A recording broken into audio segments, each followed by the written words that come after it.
everybody. Thank you so much for being here and being part of our summer blitz. I've been so excited for this all summer. I can't believe it's already August 5th, for better or for worse. But what we're here to talk about today is stress and coping. So this is a nice informal 101 presentation. My goal is for you to leave this hour, hopefully having had like a little bit of fun, but also to leave for resources for yourself, for other teachers, and for students. So I'm going to try to give tools that can be utilized kind of across the lifespan, so that you have things in your back pocket that you can take with you and hopefully get you thinking a little bit more about what other things might be useful, so you can reach out to us here at RISA to provide that support in the future. We're very glad that you're here today. I know that there's probably a million other places and things that you could be doing, but I want to make sure that during this hour, this is something that you feel engaged with, that you get a couple of tools that you can add to your toolbox, hopefully share some of the things that you're doing that might be helpful to you, because we know that school is stressful for students, for teachers, for administrators, for families. And we want to make sure that when we talk about health and when we talk about stress, it's in an approachable way that isn't shaming anybody, making anyone feel embarrassed or guilty, but rather kind of bringing that human side out in all of us that we have. So my name is Jamie. My pronouns are she, her. I am the school health consultant with Wayne RISA. This is a pretty new role for me. I just started back in November of this past school year, and spent the decade before that as a community health educator at the Monroe County Health Department. So I spent most of my time in the schools with students and actually working with adults, working with early childhood to provide education and support. So I love interacting with teachers. I love interacting with students. I know how often the questions come up from students. We all have stress. We're all dealing with it. Defining what stress is a little bit tricky. So we're going to talk about what that actually is too. I'm part of an excellent team here at Wayne RISA. We have 3 school outreach nurses. We have an awesome school health and social work consultant who I think I saw is on the call today. We recently added a school safety consultant to our team. Our goal is just to support you. I like to tell people I'm not the school health police. I'm here to meet you where you're at and help move you forward to those best practices so that you're meeting the needs of your students. We always like to put in all of our Wayne RISA presentations our land acknowledgement, so that we are recognizing the spaces where we're serving students and we are providing education in Southeast Michigan. So what I'm going to ask people to do in the chat is to please type in your name, your pronouns, if you're comfortable sharing them, what grade and school building you're with, what you hope to gain from this training, and if you had any superpower, what would you choose? So we'll just take a minute right now if people want to throw those things into the chat. If you're not comfortable sharing in the chat for the whole group, feel free to message directly to me. That'll work great too. And then I'll kind of read some of the highlights. If you message directly to me, I won't say your name either. I'll just share what your really cool superpower is. So if everybody wants to take a second, I'll type mine in there too, just so everyone has an example. I see some good ones already in there. This is also not a test of how quickly you can type and come up with a creative superpower. I think sometimes people see them popping up in there. They're like, oh, I'm not as fast as those other people. Take your time. If you think of it later. I've also had people change their superpowers halfway through the lesson. That works great too.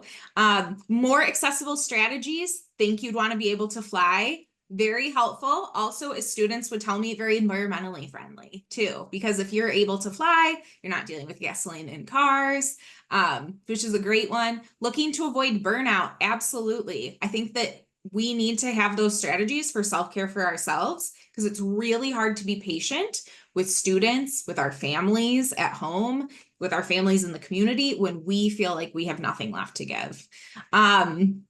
Superpower, bring a sense of calm whenever needed. Absolutely. Teleportation. I love the idea of being able to teleport. We have a lot of flying, people wanting to gain strategies, being super strong, flying. Figuring out how to have less stress. Absolutely. There's a lot of people who want to fly in here. Ooh, I love this one. A superpower of turning evil into good. I think some teachers have that superpower already, right? Where we have those really challenging students. And you're like, but you know what? That student is so creative in the ways that they find to make the classroom a mess or whatever. Yeah, absolutely. Teleportation, eyes behind my head. I'm pretty sure my grandma had that. I'm pretty sure that there are adults who somehow magically have that superpower. Time travel, being invisible. My favorite one when people talk about being invisible when I would be with students is I one time had a fourth grader tell me, imagine all of the movies that you could see for free. That was his takeaway of being invisible. You could go to the theater and you could just go to movies all day long. Um, Invisibility, that one's coming up a lot. Gaining realistic techniques, which are not time consuming. Yeah, absolutely. You have so much on your plate. So, what we're here to do today, this is not like a prescriptive, like you need to do this. It's, hey, here's a little, maybe our class needs to take a beat right now. We just had a stressful lesson. There was just maybe an interaction between students. Yeah. Superpower changing the mood of the environment. I love that. Gaining strategies to cope with stress. These are all wonderful. Thank you so much for typing those in there. And it looks like we have a really good range too of different ages that we work with. Um, oh, I love Jessica's being able to feed the hungry individuals in the world. Mine is kind of similar. I wish I could snap my fingers and just grow a garden of fresh fruits and vegetables. I can't even grow a garden when I have the actual space to grow a garden. I do not have a green thumb, but that's something that I've always wanted to be able to do. All right, so feel free if you need to keep dropping those in the chat. But I appreciate everyone sharing, playing along a little bit, thinking about your superpower.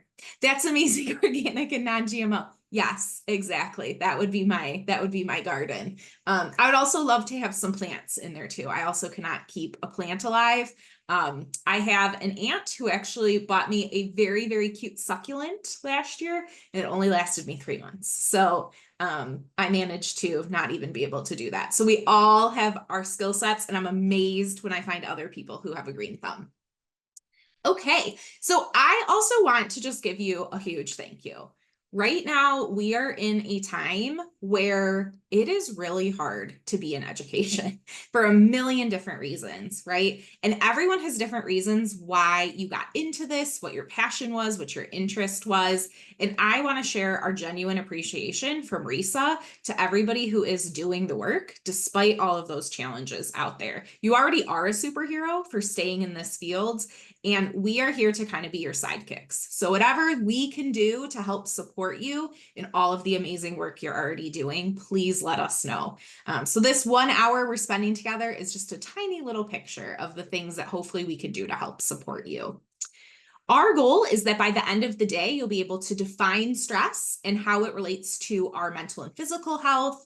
We're going to talk a little bit about what mindfulness is and describe some strategies you can use for mindfulness practice, both for yourself as an adult, but also for students in the classroom, really across a wide range of ages. And then different tools for mental health coping that you can share with others. I'm going to give you resources. You will have access to a Google folder at the end of this that I'll share a link for too, that has different handouts that you can use with students or again for yourself. I love a coloring page as an adult, so I have an endless supply. I used to tell my coworkers at the health department, they knew where my coloring pages were, and they would just come and grab one because sometimes you just need it after that meeting or after that interaction with a student. So sprinkled throughout today, we're also going to have some activities for you to practice. So our first one is going to be a breathing exercise. We all know that taking deep breaths is good for us, right? We talk about breathing all the time. In reality, it's kind of a muscle, though, that we have to practice. Normally, when I'm taking deep breaths, my mind starts to wander of like, what am I going to have for TV, like for dinner later? What am I going to watch on TV? So having a visual can be a really helpful tool for both ourselves and for our students. So what we're going to do here is as our shapes get bigger, we're going to take a nice deep inhale through our nose. And as the shapes contract down, we're going to breathe out through our mouth. So we're going to do 3 of these. So everybody take a deep breath in through your nose. And then exhale through your mouth. Do two more.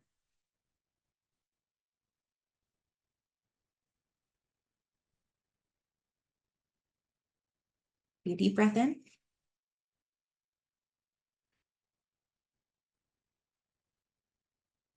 And I got this idea from a fifth grade teacher who would actually do this with her students before every spelling test. She would go online and she would search breathing GIF or GIF. It was a hot topic among students I worked with of which one it was, but she would just Google different ones and she would put it up on the screen and the students would do it with her for 30 seconds. And it kind of became their Friday spelling test routine. So when the students were really nervous about taking that, they all had that minute and they looked forward to all of the cute little different designs that she would find online. When we talk about mental and emotional health, right? So when I would go into schools and give this kind of presentation with students, I would start out by asking them, what time do you go to sleep at night? On a school night, I'm going to ask all of you to type this in the chat. What time do you typically go to bed on a school night? And yes, I can share the PowerPoint with you too. I can put that in there in the 10 o'clock, 10, 11, 10 or earlier. Yeah. See a lot of 10 o'clocks. Okay. Oh, I love a 9 o'clock. 9:30 is my bedtime. I don't usually fall asleep that early, but 9:30. Okay. And then on a typical school day, what time do you wake up in the morning? So type into the chat on a typical school day, what time do you usually wake up? I see some very early times on here. 6 o'clock is the goal. Yeah, sometimes we don't always get there exactly what we want it to. 5:15, 4, 6 o'clock. So I'm seeing kind of a wide range. I want you to tell me just yes or no in the chat. Do you get at least 7 to 9 hours of sleep on most school nights? Just type yes or no. Oh, I see a lot of yeses. A couple of no's or ha-has on there. Yeah, very difficult. Okay. Sometimes having young kids, no, right? So we know how much sleep we're supposed to be getting. When I ask this question to students, students are supposed to be getting, and it's a much wider range depending on how old they are. What percentage of students are getting the recommended, and I usually tell them 8 hours is the minimum. Really, it should be more than that, especially for our elementary schoolers. How many of our students are getting at least 8 to 10 hours of sleep? If you had to guess a percentage when I would go into a classroom. 25, 50, 15, 30, 0. 44%, very specific. Somebody put on there. Yeah, I would say it's anywhere between 15 to 30%. The older that I get in the grades, the lower that is. So when I ask them, we go through and I'm like, all right, using your fingers, hold your hands up of like what time you go to bed. And a lot of times we'll be like, what if it's later than 10 o'clock? And then I'm like, okay, just give me a thumbs up. And then when I ask them what time they wake up in the morning, they're usually giving me anywhere between like 5 and 6:30 in the morning. When I ask them what is keeping you up at night, so even if you want to fall asleep, what do you think was the number one answer I would get for students? Type it in the chat. Why are students not getting that sleep at night? Phone. Yep. Phone, TV, video games, screens, right? And there's a lot of different ways that the screens impact it, and we'll talk about that a little bit later. But the screens, the games, whatever it is that they're doing on the computer, absolutely. So they're in there, and we'll talk a little bit about the blue light and the sleep hygiene. Thank you, Danielle, for highlighting that for us. But one of the things that really illustrated it is I had a 10-year-old one time, he was in his baseball outfit because it was baseball tournament Friday for him. And he tells me, he's like, you know what, Miss Jamie, you understand it. That's what he said to me. Like I knew, right? He's like, you're on your phone before bed and you're on TikTok and you see a video of how to be a better baseball player. And then you find out it's part of a series of 25 videos of how to be a better baseball player. What am I going to do? Stop after the second one? And I was like, that just summed it right up, right? And it's hard for them. And we create these electronics. It's hard to turn off that game. It's hard to step away from TikTok. YouTube will just keep playing those videos, and Netflix, right? They'll just go on and on and on, and they figure out your algorithm. And before they realize it, it's like 2 a.m. sometimes. So how can we help them have those sleep hygiene habits? And how can we also work on ours too. Mental health, we have to take care of just like any other part of our body. When it comes to brushing your teeth, right? We brush our teeth, hopefully twice a day. We try to floss in there. My favorite is when kids would tell me, oh, I just take the weekends off of flossing. Or the kids who are like, I only floss right before the dentist, right? But we're trying. We know that it's helpful for us to do. We all do it. And it's almost kind of a preventative thing, right? So we know that we're brushing our teeth every day. This is a healthy habit so that hopefully it reduces the chances that we have cavities or issues later on. It doesn't mean we won't have them. Some people are just really prone to cavities, but we take care of ourselves in that way. We try to eat fruits and vegetables. We try to drink enough water. But a lot of us only think about mental health in terms of mental illness. So like depression, anxiety, but everybody has mental health. So just like we're brushing our teeth every day, we want to try to drink enough water every day. We want to make sure we're taking time every day for our mental well-being just as much as our physical health. And that we're not treating it like this foreign concept or that something is wrong with people who deal with mental health. And I actually think that our young people and our students tend to be a lot more accepting of that. There's still a stigma, sometimes with adults when we talk about mental health, whereas youth tend to be a little bit more open about it. When we look at our mental health, there's a lot of factors that play into it. So I always like doing this chart, and I always ask the students, raise your hand if there's at least one person at school that you actively try to avoid every day. I want you to drop into the chat. Tell me, yes or no. Is there somebody in your life, maybe in your work setting, maybe it's parents at your kids' school, who you actively try to avoid, right? Like you see only one. Yeah, there might be more than one, right? You know that person.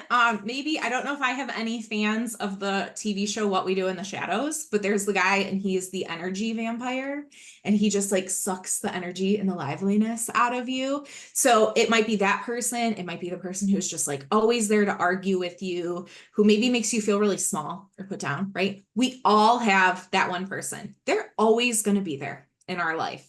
Not everybody's going to be our best friend. We need to learn how to manage those personal relationships.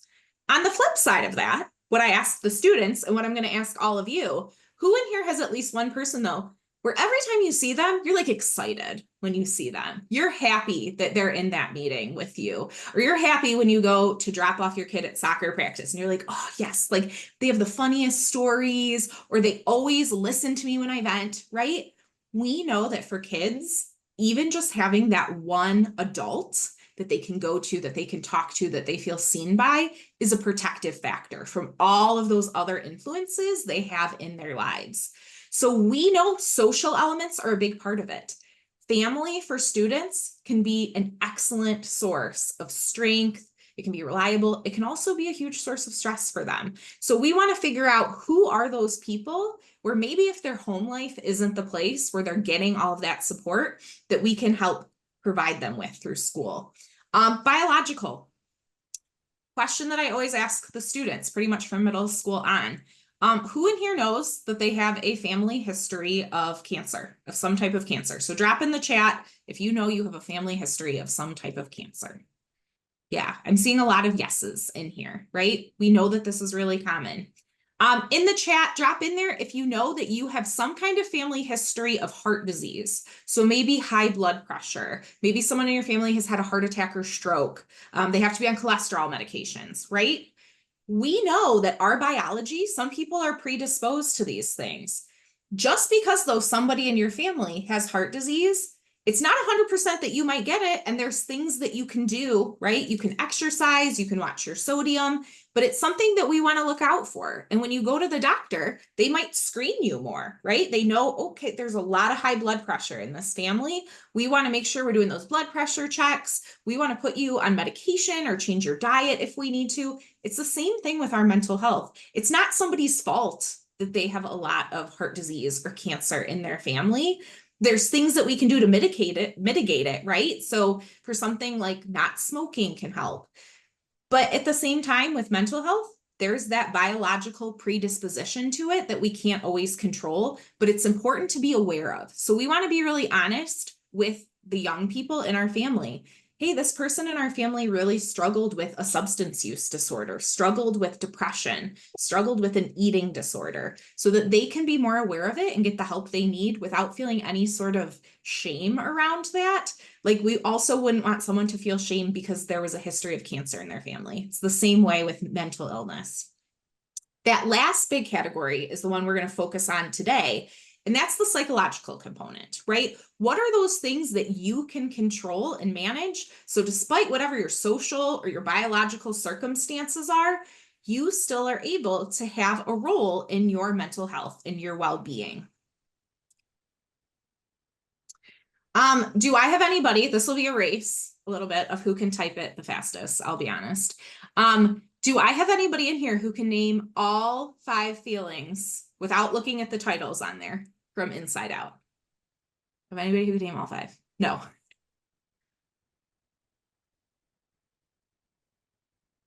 Oh, I have a couple yeses on here. Okay. So Inside Out, if you've ever seen the movie, I have not seen Inside Out 2 yet, I will admit. My daughter watches the movie a lot. So, yeah. So Inside Out 2, I haven't seen yet.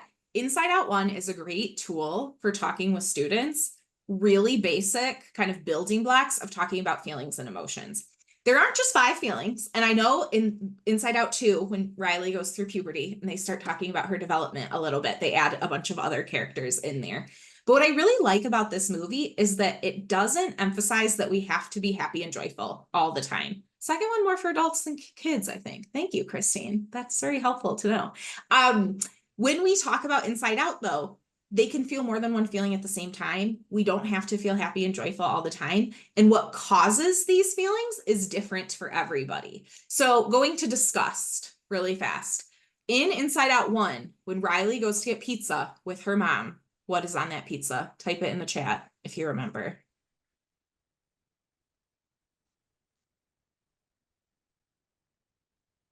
A deep cut that the kids will get right away, but generally. Broccoli. Yes, broccoli on the pizza. So you see Riley go with her mom. She just moved to San Francisco. She's having a hard time. There's broccoli on the pizza. She is disgusted. What I would ask the students when I would go into the schools is, who in here likes the idea of broccoli on pizza? And you get the, oh, that's disgusting. How can you ask us that? And then you always have like a couple kids, right? Who are like, yeah, I think that sounds kind of good. My sister loves broccoli on pizza. I always tell them that a broccoli cheddar pizza, they have a Whole Foods sometimes pre-made. She loves it. It's her favorite kind of pizza. What causes one person disgust might be different for somebody else. What causes one person fear or anxiety might be different from somebody else, but we all have these feelings. And what's really important to teach our young people is what matters is how we each respond to them. What makes one person sad or one person angry, it's going to vary a lot for each of us.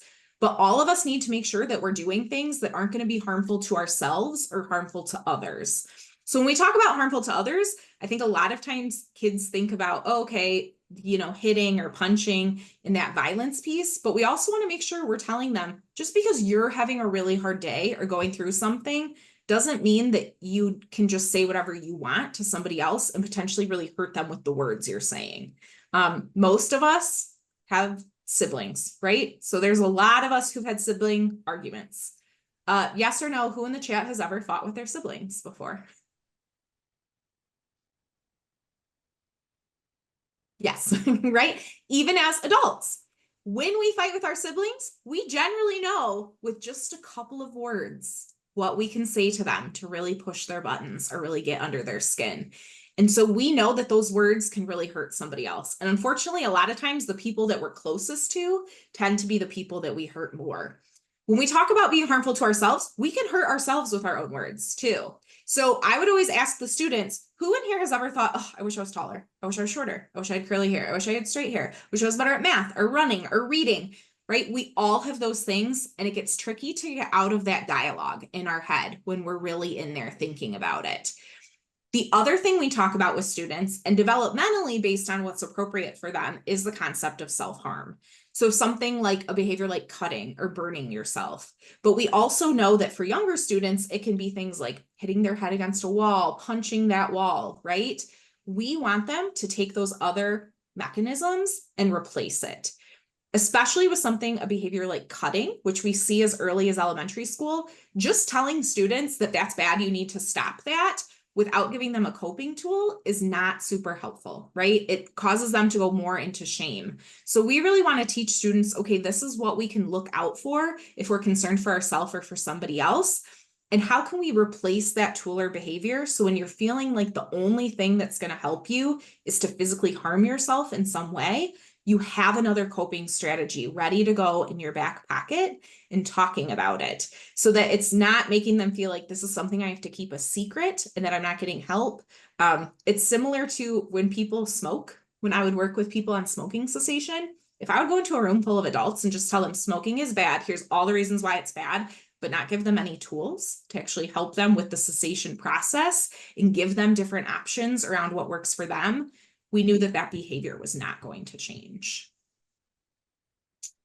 So one of the trickiest things, whether you're a student or an adult, is actually defining what stress is. So I used to always pull up, this is the Merriam-Webster long definition of stress and all the different ways stress can be both a noun and a verb.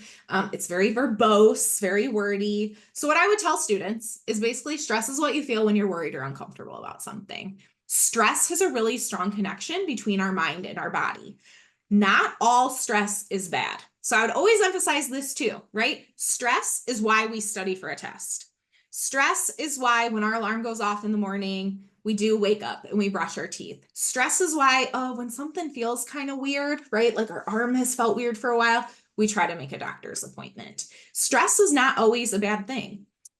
However, our bodies aren't designed to be stressed all the time. So here is where I did theater for 3 years in middle school. I was not good at acting or singing or dancing, but I loved it. And so I always would tell the kids, this is my opportunity for my theatrical moment. So think about a really long time ago. Before humans had our homes with heat and electricity and shelter, and before you would go to school every day and you learn and you hang out with your friends, and before grocery stores where you could go to the store and get food, you were out every day as a human in nature fighting for your survival, right? We were hunters and gatherers. So you had to make sure that you were hunting or collecting all of your own food in nature. You had to build your own shelter. You had to make sure that you weren't freezing to death. You had to make sure that you weren't getting attacked by an animal. So our bodies were moving all the time, right? So when you finally get back to your shelter at night, so let's say you go back to your cave, maybe you have your little fire going, but there's not city lights. You don't have like your iPad to play with or your little nightlight, and you are just exhausted. Every muscle in your body is tired because you've been out there hunting and gathering all day and defending yourself. And you lay down on the ground on your cozy little rock about to fall asleep, and then you hear a rustling in the bushes. You don't know if that's a little bunny just hopping by, or if that's a bear coming to attack you and your whole family. Your body starts pumping these stress chemicals, and this is what we call the fight or flight response. What those stress chemicals do is when you feel threatened, even if the threat isn't real, so it could be a little bunny, you don't know, your heart starts beating really fast, and your eyes become super focused, and your breathing changes, and all of your blood flow goes to your muscles because it's preparing yourself to do one of basically two things: either physically fight that threat or flight, run away as fast as you can. If you are a zebra and you're in the wild, you're grazing, you're out there, you're hanging out, you see a lion in the distance. That zebra is a mammal, same response, right? Sees that threat, hormones start pumping, it starts beating really fast, the blood flow is going to the muscles.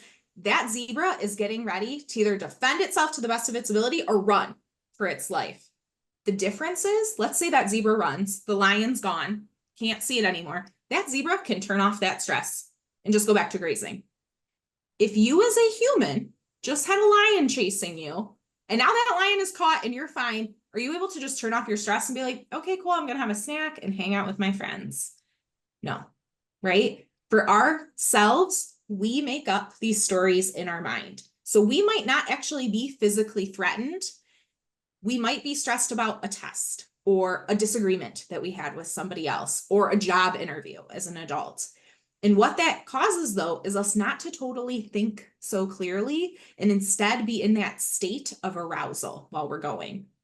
Who in the group, you can just type yes or no in the chat, Who's ever had an imaginary argument with someone in your mind where you say, this person's going to say this and I'm going to say this back, and you go back and forth with your whole imaginary argument, and sometimes maybe you get a little hyped up while you're doing it. The high schoolers love to tell me, they're like, the best place to have an imaginary argument? The shower, right? So I would talk to the high schoolers and they would be like, oh, they're like, I got into a really bad argument with my best friend in the shower the other day. And I was like, what? They're like, yeah, imaginary argument. I once had a girl tell me that she's like, someone had said something to her at soccer practice that they meant as a joke. But she was having a really bad day. Her dad was really sick. She took it the wrong way. She's like, I went home and for like hours, I ruminated on this comment and what I was going to say to this person. And she's like, the next day I see her before first hour and she goes, I am so sorry. I did not know about your dad. I did not mean to make that joke yesterday. We build these things up in our head, right? And it makes it really, really tricky for us to turn that back down. Unfortunately, the other thing that can happen, in addition to fight or flight, are freeze and fawn. The freeze is when we just kind of clam up. We don't know what to do. I used to tell students when we have fire drills, if we never had a fire drill, right? All the students, someone would start running out the room, kids would start throwing stuff, and then there would always be those kids that kind of sit there and freeze, right? And they're not sure. So that's part of why we do that. Fawning would be like, oh, let it be okay, right? That's especially, we see it a lot in cases of abuse, where we see situations where they're just trying to make it okay and they're trying to appease that person, right? Our body is not designed to be in that mode all the time. Stress can be good. If all of a sudden a rattlesnake broke into my house and started coming after me, I wouldn't want to be like, ooh, let's play, right? I would want to get ready to defend myself. When I'm walking alone in a dark alley at night, right? Sometimes that clicks on in our head. Sometimes this can be fun. So type in the chat, what is an example that when I ask kids, what is something fun that people pay money to do that gives them that feeling, right? Gives them that fight or flight feeling. Sometimes it protects us. Sometimes it can be really fun for people who like it. So what's an activity that kind of kicks us into that mode? Escape rooms, scary movies. Yes. Haunted houses, roller coasters, scary movies. There's a really interesting science behind the music that they play, that music will actually trip it up in our brain. So you're like sitting at the edge of your seat. Escape rooms must have gotten popular because I did not usually get that many. One of my favorite responses that I ever got was a little kid raised their hand and they said, the people who go on game shows. I was like, what a good example, right? You're on Wheel of Fortune or you're on Jeopardy. You have that feeling going. The people who go in the Shark Tanks, right? All of those things. Sometimes we do it. Could be small in your house watching a scary movie. Could be going in a Shark Tank with like great white sharks all around you. It can be fun. Stress can be helpful, but our bodies aren't designed to be in it all the time. So we really want to learn, how can we use this to our advantage and when can we kind of turn it off? Sports are another really good example of this. So we would ask students, think about football, the kicker. Made that field goal a million times probably in practice, but they miss sometimes during the games, right? We're not thinking clearly. We can use that energy to make us faster and stronger. But if we don't know how to channel it, it can be really, really tricky for us. And it makes it hard for us to be the successful version of ourselves that we want to be. So let's learn how to manage that stress. So when we actually deal with stress in our health, there's a lot of impacts. So for the kids, we keep it really simple. We talk about your stomach. I had a coworker who I thought this was genius. Her daughter would call her from middle school, usually at least like once a month, and be like, Mom, I need you to come get me. I don't feel good. And it was always before 6th hour, where she had science and she did not like science. She really struggled with her teacher. And the mom would say, okay, do you really feel sick or is it worry belly? And that was how in their family they kind of described it, right? It's your kid constantly saying they have headaches all the time. For adults, it's all of these things too. It's feeling like that heartburn. It's feeling like our heart is beating really fast. We want to listen to our body because there's a really strong connection with stress in our mind. If you haven't read this already, this is one of my favorite books, Why Zebras Don't Get Ulcers. Interestingly, for my health people, ulcers are not usually caused by stress. They're usually caused by bacteria, but they know that stress can worsen it. And basically in this book, it kind of looks at all of the different ways that we as humans, because we keep that stress mode going so much in our brain, it's affecting our health in our body, from everything from our blood glucose levels, affecting our heart health, certain types of cancers. So we know that there's really strong correlations between the two. So let's get into the couple sections here where you get to vent a little bit. So stressors, these are what make you stressed out. So everybody take a second into the chat and just type one thing that stresses you out. This is your moment to get to like vent about your stressors. Meetings with admin. Yes. Money, time, workload, student behavior, IEPs, money, absolutely. Work, money, not being ready for class, 2 kids under 2. Good luck to you. That's a tough one. It'll go by fast though. The days are long, the years are short. Student behavior, IEPs, testing, pacing guides, severe illness, absolutely. Long lesson plans. These are all great examples that I think a lot of us can probably relate to on here. So when we talk about causes of stress, it's different for everybody and it's different for each of us day to day. Deadlines, that's one that I used to ask the students about all the time, that who gets stressed about a deadline. I would also ask them who gets stressed about making decisions. So just type yes or no. Who in here gets stressed out about making decisions? That is one of the examples that the older kids were not surprised I was asking, but I can't tell you how many first, second, and third graders go, oh, I thought it was just me. And I remember thinking like, I remember feeling that too when I was a little kid, right? Where they're like, yeah, I thought it was just me that had a hard time. Everybody's different though. Who in here gets stressed about being late for things? Just type yes or no if you get stressed about being late. I see a lot of yeses. We have a lot of educators in this group though, so that might have skewed my data a little bit. I do not like being late to things. I was on this call 35 minutes early, just in case. I have to go to the airport later this week. My brother, same parents, same rules. He's like, I'll get there when I get there. It'll be okay. Like, I get stressed about him being late.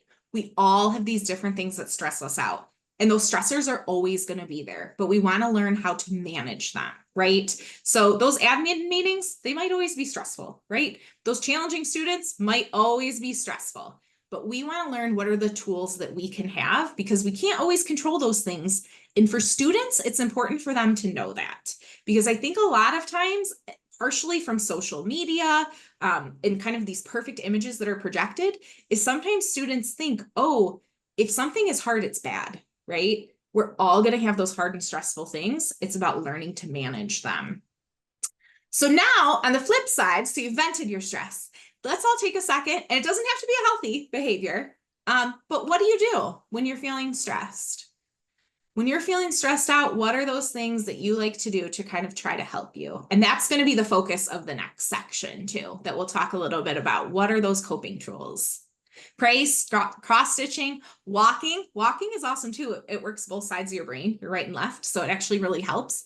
Talking to somebody, working out, sleeping, meditating, secondhand store shopping and going to garage sales. Praying, chocolate, watching stand-up clips. That's a good one. Venting to friends, painting, breathing. These are all awesome, right? Whatever are those things that you do to kind of help you recharge. And again, going to be different for everybody. So I give the example of I'm the oldest of 3. My siblings and I are pretty much your stereotype birth orders, right? My sister's a middle child. My brother's the youngest. I used to always ask students, right? Raise your hand if you're an oldest, raise your hand if you're a middle, raise your hand if you're a youngest. And then I would say, which one do you think is the hardest to be? Generally speaking, the middle children were the most adamant that theirs were the hardest, but all the kids would raise their hands. Occasionally you'd get a couple youngest kids who are like, mine's not the hardest, I get whatever I'm. But for the most part, right, we all have these different perspectives of why things are challenging. We all have different perspectives of what helps us deal with our stress and coping. So I had somebody named Painting on here, which I was so excited. That is my sister. So my sister, I don't know if we have any reality TV or Bravo fans in the audience, but my sister has developed a hobby of painting famous like landscapes from reality shows. So like one of the Real Housewives, Lisa Vanderpump, she painted her house, Villa Blanca, like made a beautiful canvas of it. So whatever those things that you like to do, you like to paint, I'm a big mandala fan. I actually got sucked into buying a book yesterday when I was at Aldi that had a bunch of new ones that I hadn't seen before. You don't have to be an artist to do it. That's the other thing too. Diamond art now, all of these different crafts are really helpful, but you do see yourself kind of gaining that skill and improving. Listening to music. This is one of the biggest ones. If everybody wants to take a second, drop a song in the chat really quick that makes you happy, that makes you cheerful, that makes you smile when it's on, makes you want to dance. This was my favorite question to ask students because you would instantly see the room change, right? So especially if I was with a group of students that maybe I didn't like know very well, I would always ask them this question and it would cheer me up. Like it would make my whole day. Especially when you have a little kid who's like, Mr. Blue Sky. I'm like, oh, awesome. I love that song too. Pharrell Williams, happy. Always. Jimmy Buffett. My dad is a big Parrot head. Yes, we grew up with lots of Jimmy Buffett. Remake of Just a Girl. Yeah, these are great. I love a musical. Whatever your song is, having that list, right? And make one with your students. So I've seen teachers do this now too, where they have each student write down what that song is at the beginning of the school year. And then there's like that happy playlist that they have. Or sometimes it'll be like a study playlist if they're working quietly. But putting that together kind of brings that camaraderie and that teamwork. And it also gives you an interesting idea of your students and where they're at too. Reading, I'm a huge reader. I love reading. Some people don't like reading. Usually what I would tell the kids, especially who would be like, I hate reading, it's so boring. I'm like, but what are you reading, right? It doesn't have to be what you read at school. My favorite example is I had a student who hated reading. Mom was a teacher. Shout out to all my teachers, made him read 30 minutes a day in the whole summer. He didn't like it. He complained about it. His dad told him, I have a motorcycle that I'm working on. If you read the whole motorcycle manual, I'll let you help me with it. And the kid did. And now he probably knows more about motorcycles than any other adult at that school, right? Figure out what it is you like to read and encourage that in your students. Cooking, this is one that is not my strength, but again, my brother loves it, loves looking at recipes, the New York Times cooking, he saves all of them. Not for me, but I know that he really likes doing that. And so I encourage it. Going for walks, that is mine. Going for a walk, listening to music is like the only thing that gets me totally out of my head. And then I also love celebrity gossip. So royal family stuff. My brother, who is 26, he likes to play hockey. He likes cooking. He lives in LA. He's a hipster. He does not, right? He doesn't care about them. He is the first one who texts me though, whenever there's news, because he knows that that's going to make my day. And I can think of so many times when like I was having a terrible day, I was having car issues, getting that text from my brother being like, hey, what did they name like the royal baby is exciting to me. I don't really care about sports, but I know like he's excited to talk about it. So I'll ask him, hey, they traded this person to the Lions. Is this good? It's those little things, right, with your students, with your family, in your own life that you can do to make those connections and help deal with stress. So one of the other things too, and this was actually originally conceived as an idea for people who were struggling with self-harm behaviors. And it was putting together what we call a distraction box or a distraction bag. So that when someone's in the moment where they feel like the only tool that they have is self-harm, you literally have a physical box or bag full of items that they can use. Because sometimes just thinking like, yeah, I should read a book or I should paint a picture versus actually having it in one spot. So when you have that bad day and you get home from school, you get home from work, you have it. So it's a collection of things. So this is my distraction bag. You probably can't see very well on the camera there, but that I would say probably 65% of students in Monroe County, when I was there, have seen at least once. The number one object, and I'm going to ask everyone while I'm going through my bag, if you want to type something in the chat that you would put in your distraction box or distraction bag. This is a great activity to do as like show and tell with your younger students. And for older students, kind of explain to them what they are so they can put it together. So for students, I actually had a teacher give me a Squishmallow because Squishmallows came up every time I would ask the students what they would put in there. Fidgets, poppets.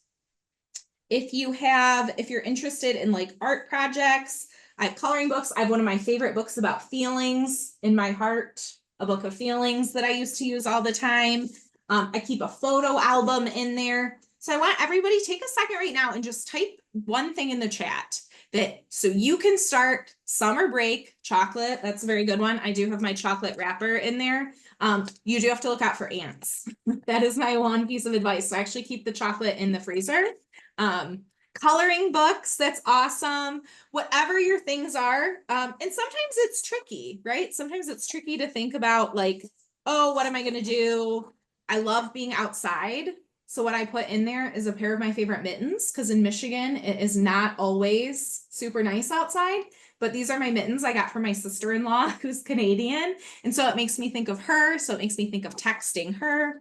Having on there, if you have a pet, you can't put your pet in there. Kids, the little kids will try to tell you. But having, oh, I like a weighted stuffed animal word searches, having something that reminds you of your pets. Like I like to play fetch for the dog, hard candies. Again, I don't like sports, but my dad gave me this stress ball hockey puck.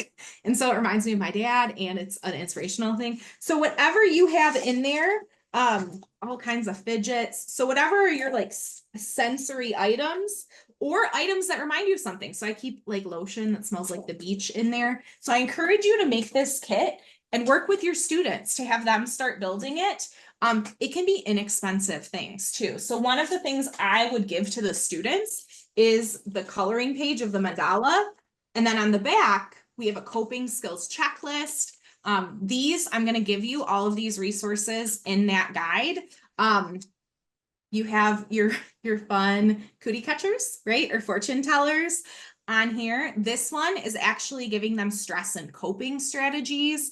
It has the instructions for how to fold it because as a child, that's what tripped me up the most. So it explains how to fold it, how to color it. And then they could put that in their kit or in their box, right? To have something to start. A really nice coping skills checklist. This is great for adults and for kids. You have some on here that like blowing bubbles. I love as an adult. I would give this to high school kids and they would be like, where do you even buy bubbles? Like they sometimes weren't thinking about it, but then we would do it. And some of them would be like, oh, that was actually like really fun and peaceful and relaxing. If you could bring in little like dollar store bubbles, whatever those things are to kind of work with your students, recognizing not all of them might have those things ready to go, but what can we help them build in that kit? All right. Because we are nearing our last 10 minutes here, we've got another little relaxation exercise. So I'm sure a lot of you have probably heard of progressive muscle relaxation. This is something that I used to love when I took yoga in college. There would be these huge, I went to Kalamazoo College, which is a nerdy liberal arts school, and across the street was Western Michigan University. We went to a yoga class downtown. These two huge football players show up from Western and we're like, what are they doing here? Like, this is kind of like the nerdy gym class, we thought. And they come in and their coach had told them to take this class because they weren't listening to their bodies. There was kind of this mindset, and a lot of times with male athletes in particular, like pain is weakness leaving the body. And I just need to push through and I just need to keep pushing. But listening to our body is really, really important. So their coach had them take yoga with us. So what we're all going to do, I want everybody like in your chair or wherever you're sitting, give me the best posture that you can. I'm going to take a deep breath in. I want everyone to take their shoulders, lift them up towards your ears. Tense it in, take a deep breath in. Feel all that tension. Think about how stressful it is getting ready to go back to school, get your kids ready to go back to school. Hold that there for a second. Feel all that tension. And when you breathe out, I want you to imagine it literally rolling off your shoulders. Okay, we're gonna do another one. This time we're gonna make two fists. So I used to have to tell the kids not so tight that it hurts, but tight enough you feel it into your arms. I want you to squeeze those fists. I want you to squeeze all the annoying things people have been saying and doing over the past week that have just been frustrating you. Take that deep breath in, hold it, throw it all away. Throw all that away, shake out your arms. For all of my worry belly people, I want you to squeeze in those abdominal muscles and I want you to literally imagine your abdominal muscles crushing all of those stressors. Hold that in for a second. And when you release all the way into your back. There's a ton of really good free progressive muscle relaxation, YouTube videos, podcasts, scripts that you can do with your students, literally going from like the top of their head and their forehead all the way down their body. There's a really good Go Noodle freeze video that's great for elementary students too, where they freeze in a pose and then they melt. But tensing up those muscles and then relaxing them is one of the hacks that we have, just like breathing in through our nose and out through our mouth to help slow down that whole stress response. Mindfulness is kind of a trendy concept right now, and that takes it another step further. So basically, all mindfulness is it's paying attention on purpose in the moment without assigning anything good or bad, right? So right now, you're just listening to me with my Midwest voice, talking about stress. You just did a little muscle relaxation. You're paying attention to what's going on around you. Just like deep breathing is a muscle that we have to strengthen, so is mindfulness. Our brains tend to want to think about the future or think about the past and assign good or bad to it, right? I'm really excited about my vacation next week, but I'm really anxious about back to school. I can't believe that embarrassing thing happened to me in third grade. That's another one where students are always like, oh, I thought I was the only one who still thinks about that time in third grade when I tripped over my shoelaces and everyone saw, right? We have those feelings. We tend to ruminate a lot on them without being in the moment. So with your students, kind of practice it as a muscle, right? One of the ones I really like, imagining your thoughts as clouds in the sky, right? So you literally close your eyes, think of all of those things that are going on in our mind. You're not saying good or bad. Oh, it's just there, right? I have to go to the pharmacy later, and I'm really worried that my uncle is not doing well health-wise. But I am excited because I'm going to a concert this weekend. We have all these thoughts simultaneously. Just imagine them as those clouds going by. Gives us a second to process everything. Belly breathing is another one. You can make a paper boat, even like a plastic water bottle works really well for this. I've seen students do it where they all put their water bottle on their stomach and we lay on the ground and we breathe in and out and they try to balance it. And that's all they're focusing on. And they can also add in as you're breathing, breathe in and say let, and then breathe out and say go. This one is one of my favorites, kind of brings students back in. So whether they're one-on-one or in a group, the 5 senses activity brings us back to the moment.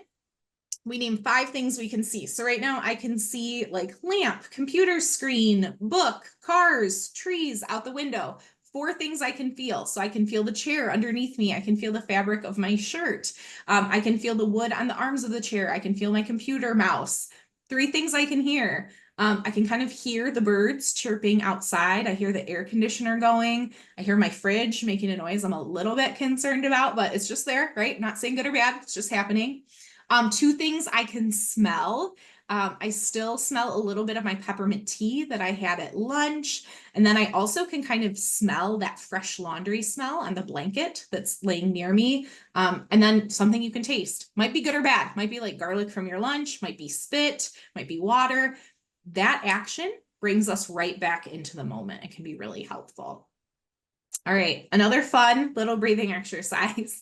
So this is called alternate nostril breathing. You can make this as intricate or as simple as you want.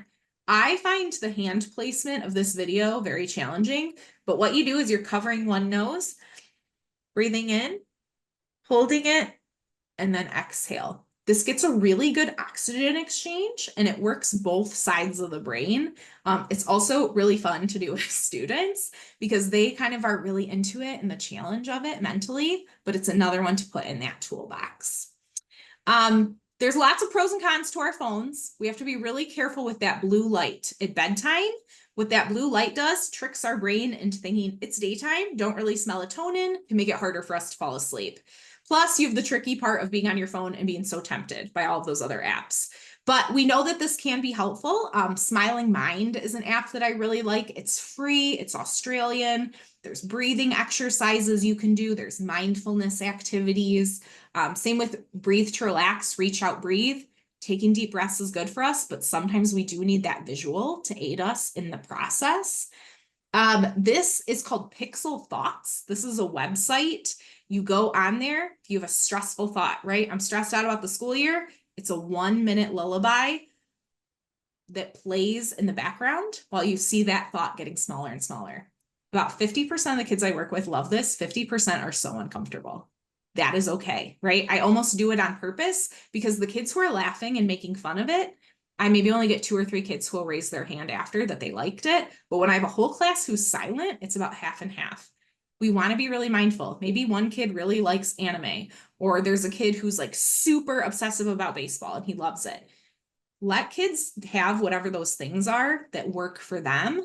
If it's not harming them, if it's not harming anybody else, be careful about how we talk about it, right? About how we talk about the foods other kids eat or the clothes that they wear or what they're interested in. And so I always use pixel thoughts as kind of the test of that with students. We also love to talking about self-esteem. So one of our last things we're going to do here is we're going to watch our little Jessica's Daily Affirmations video.